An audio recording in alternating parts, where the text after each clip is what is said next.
everyone? Welcome back to Ground Zero Salem. This is Pat. So, as promised, I'm going to continue on with the hardcore stuff.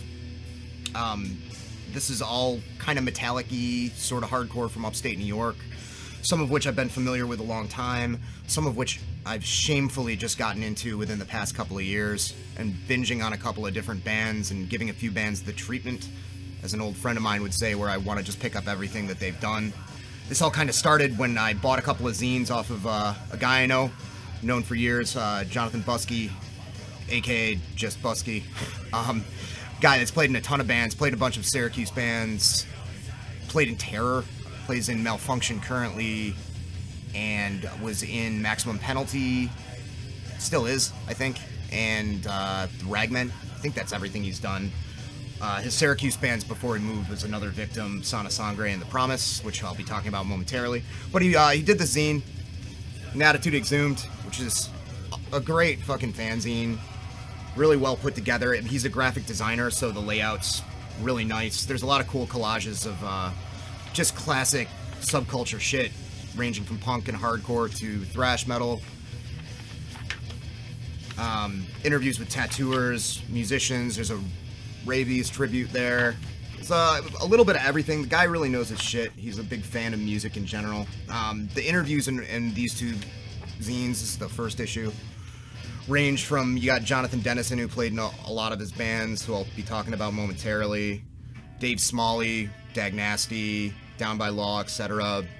A piece on Mike Judge, and more cool old flyers, live shots, stuff like that. It's just a labor of love. It looks like it was a lot of fun to put together.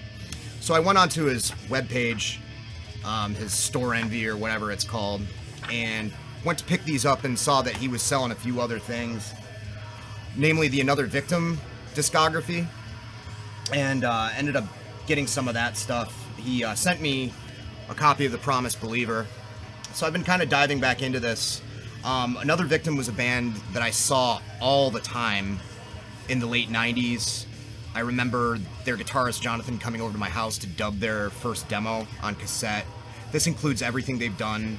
They did a whole bunch of demos, or several demos, and a couple of EPs. I'm not sure if there was a total full length, but there was at least a maxi LP. They did a lot of stuff. They were around for a while. I think from 1997 or 8 till about 2000 or 2001. Could be wrong there.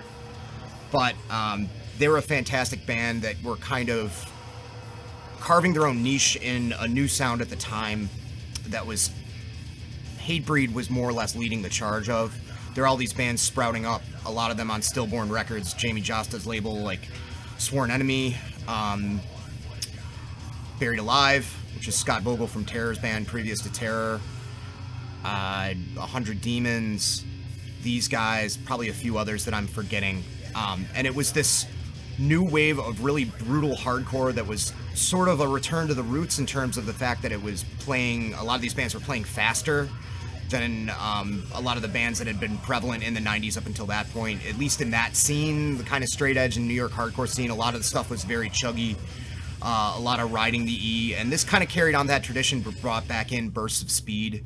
I think Hatebreed was really responsible for that on their Under the Knife record, where they were bringing in almost blast beats. A lot of bands took Integrity as a major influence because they were one band that kept the speed going. And there was plenty of crunch and heaviness and breakdowns and almost a pronounced death metal influence in certain cases. And Another Victim's contribution to that sound was they brought all that to the table, but they also had a pretty strong, I feel, and maybe I'm just reading into this more than I should, but it seems like they had a lot of Earth Crisis influence as well, particularly with the slow parts and Anderson's vocal delivery. You can hear a little bit of Carl in there. They also had Earth Crisis's original drummer, Mike Riccardi, who also played in this band, Framework, playing on a lot of this material. I don't think he played drums on everything, but he kind of brought in some interesting tribal drumming that none of those other bands were playing with at the time. So this is brutal, straight-edge hardcore with a significantly metal edge to it, but not in the sense of solos or flashiness, just the heaviness and the professionalism of the execution, the guitar tone, and the production, stuff like that. Excuse me. So I got that. He sent me this gratis, which was really nice of him. Thank you, if you happen to be watching, sir. This is Believer by The Promise. This came out 2002 on Indecision Records.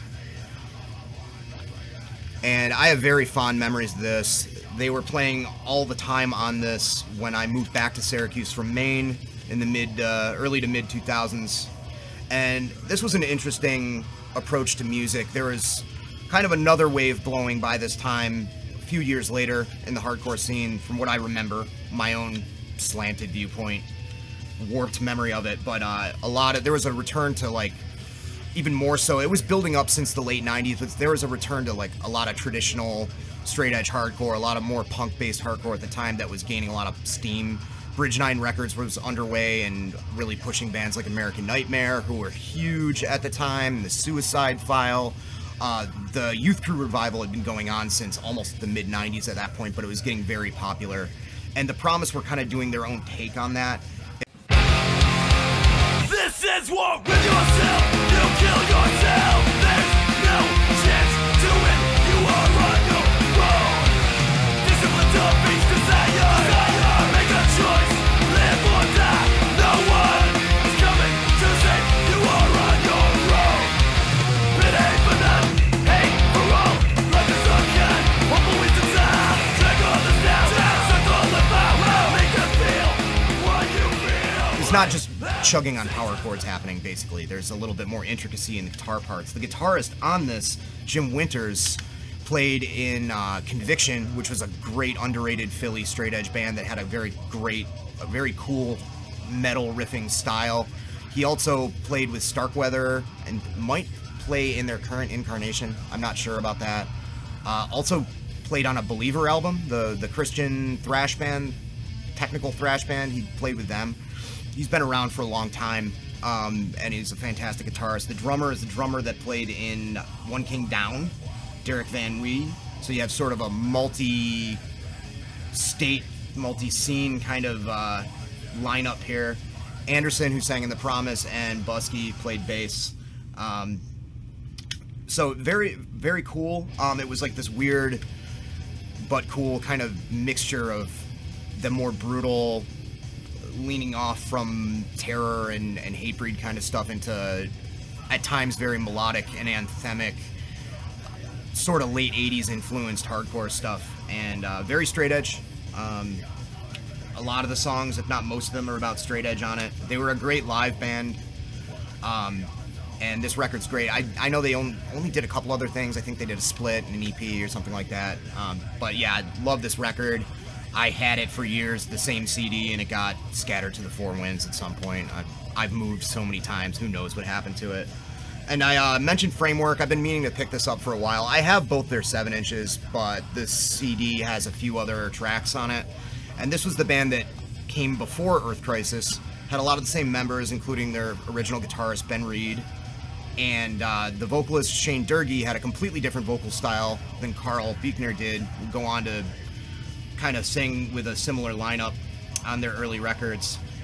Shane's vocals were very impassioned, kind of melodic, almost sort of what would be considered emo for the time, for lack of a much better term, but passionate sung, kind of soulful sort of vocals. Metal riffs, kind of melodic, kind of sharp, a lot of slower paced stuff, but they still had the occasional burst of speed. They were very early 90s Syracuse hardcore from 90, 91, I think is when they were around, and they kind of disintegrated and turned into the All Out War lineup of EC after Shane left and Carl started singing. And I think there were a few other shifts in personnel, but I don't remember who. But I love this stuff. This was put out by Life Force Records, who were responsible for a lot of they were a Belgian label, I think. No, German, I'm sorry.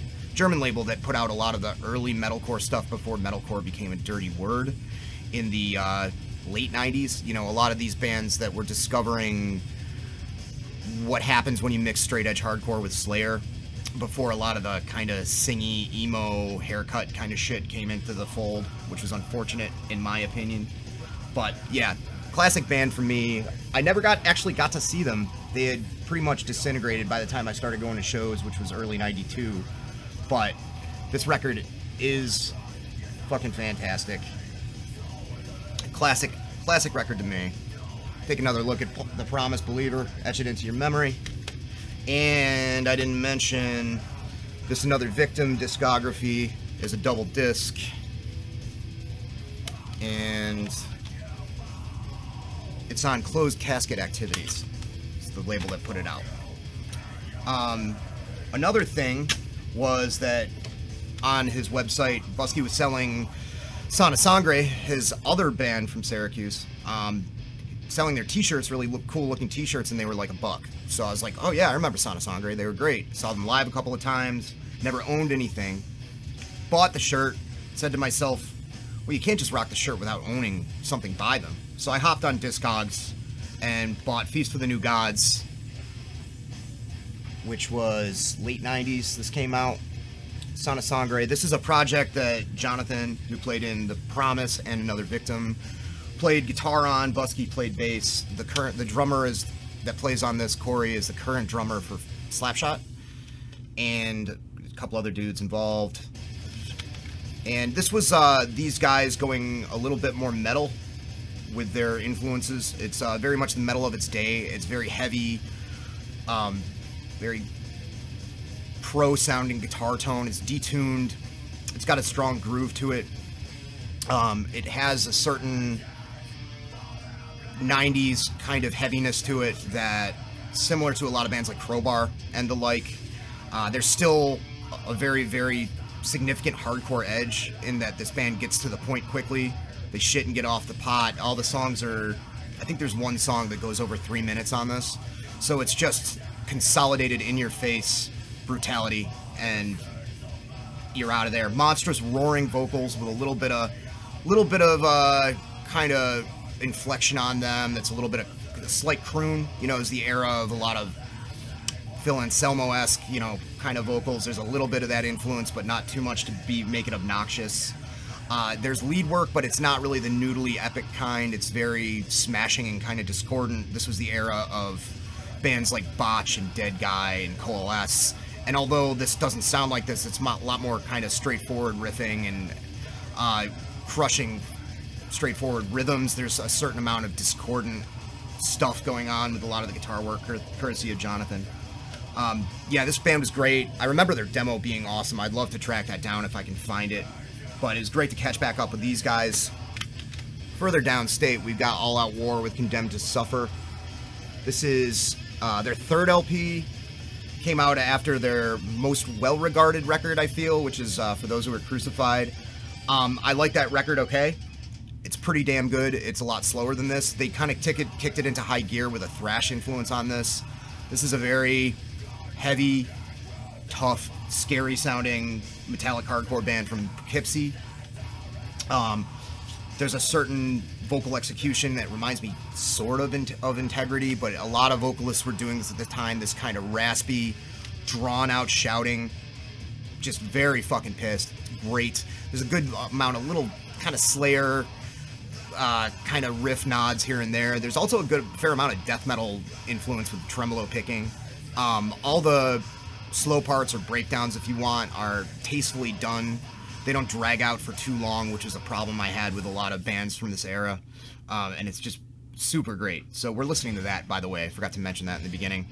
So Poughkeepsie, we'll head back up north to Albany. And one of the bands I've been giving the treatment to, that I've been fucking obsessing over for a couple of years now, and I'm rounding the corner of getting most of their material, is a band called Stigmata, that were from Troy, New York, which is a neighboring town to Albany, for those who don't know the area. And this actually just popped in my mailbox today, so I'm glad that happened, so I can talk about it. This is The Calling of the Just, which I think originally was just a cassette-only release. I believe it came out in '91. This was repressed in '94.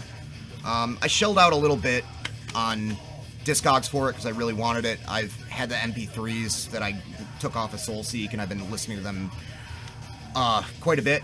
I listen to the album a lot. It's one step away from being a technical thrash metal record, but with, you know, vocals that kind of ring a lot closer to New York hardcore stuff, but there's a certain execution that's also very metal in the same regard vocally. It's just a great down the line, you know, second generation crossover record. I love it. There's a lot of like pretty complicated riffs, and it does speed up and rip your face off with a kind of a speed metal approach here and there, but it also has a lot of groove, a lot of slow heaviness, a lot of pit starting parts there, and it's great. I mean, parts of it remind me of a lot of great New York stuff, ranging from Killing Time to Prong to Crumbsuckers, you know, but the riffs there's a lot of them. It's a riff salad in the best way possible, very technical. Great shit. I'm not sure what this came out on. I can't read the label. CFY Records from Stanford, California. I'd love to see a proper reissue of that on vinyl. It'd be great. There have been a few reissues on vinyl that have come out. This is Hymns for an Unknown God, which is their third record, I think. Stuff on Discogs is really confusing with this band because some stuff got reissued and original pressings weren't credited, it looks like, in certain instances. But if I'm not mistaken, this is their third. On Unbeaten Records, which is their imprint. This record, they change it up a lot rhythmically from the Calling of the Just. I believe there's a record called The Heart Grows Harder in between. They slow it down a lot on this. It almost gets sludgy at certain points. The last song is an epic dark jam featuring Harley Flanagan on vocals, doing his thing. There's the occasional burst of speed, hardcore style. They definitely honor their New York hardcore roots by speeding it up here and there, but a lot of it's just crushing fucking riff after riff, and it's great. Again, like Bob Riley's vocals, you can hear James Hetfield, or at least I can. You know, I can hear some Hetfield in it and some sort of like metal of its day, but there's an equal amount of Mike Judge or Paul Bearer. You know, I'm sure he was doing his own thing and just kind of calling from all of his influences. This scene that they came from, Troy, New York, the Troycore scene, was kind of had a lot of notoriety where I was growing up. When I was going to shows up in Syracuse, not a lot of those bands came up to play, at least when I was going to shows, which was early to mid 90s. But I would go down to Albany to see punk bands when I was in a decidedly non-metal kind of state of mind and was mostly listening to Oi and street punk and crust and stuff. And I would always hear all these like urban legend stories about how terrifying the Troycore scene was. And in the past couple of years, I've been really kind of digging deep and checking out more of the bands. Stigmata were kind of the leaders of that scene, that movement, but you had Burning Human, who were more of a death metal kind of band. They obviously took their name from the song on this record. You had Cutthroat, you had Dying Breed, Wartime Manor. There was a whole scene of these bands, and they were really ahead of their time, I feel like, melding a lot of like early 90s, late 80s brutal metal of the death and thrash variety with equally scary New York hardcore stuff. It was a lot of good unsung bands. I saw Wartime Manor was sick of it all, and they put on a hell of a show. A long time ago, I saw Burning Human and Dying Breed with Integrity. I remember them being impressive. I saw Cutthroat with Crowbar and Suffocation around 95. So I was always aware of this stuff, but for some reason, a couple of years ago, it just clicked, and I was like, I need to get everything by these fucking bands, or at least the most well-known one, and go down from there. So Stigmata's still kicking. They put out a new record, I think this is 2016, 2015. Let me take that out so I don't kill you with glare. So this is their most recent album, Conditioned to Murder. Another fantastic slab of hardcore influenced metal, metal influenced hardcore, whatever you want to call it. Comes on this nice red with gray splatter. This record, they're maintaining their roots, adding a few things in. The second song, I was just listening to this. The second song is great, Rivers of Blood, where it's almost got like a New Orleans like Corrosion Conformity groove, Sabbathy kind of thing going on, and that works really, really great. All the same, the third song, they kick it off in kind of New York hardcore tradition with really fast riffing, with like a good like heavy breakdown.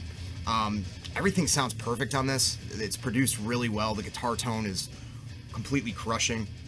But yeah, a lot of themes of there's a lot of themes of anti-religion on this. There's a song straight up called "Fuck Your Religion." "Rivers of Blood" is about, you know, religious violence and stuff like that. Fucking fantastic band. I hope I get to see them live at some point now that I've discovered them way late in life. Bob also has an Oi band called Murderers Row, who are excellent, and I've mentioned it before, but it's been quite a while, and I've gained a lot of subscribers since then. If you want to see some great record collector videos, check out the Riley's Attic videos that are part of the whole New York hardcore documentary thing that Drew Stone does. The guy's collection of music is completely nuts, especially if you like old hardcore stuff. So yeah, that's it for right now.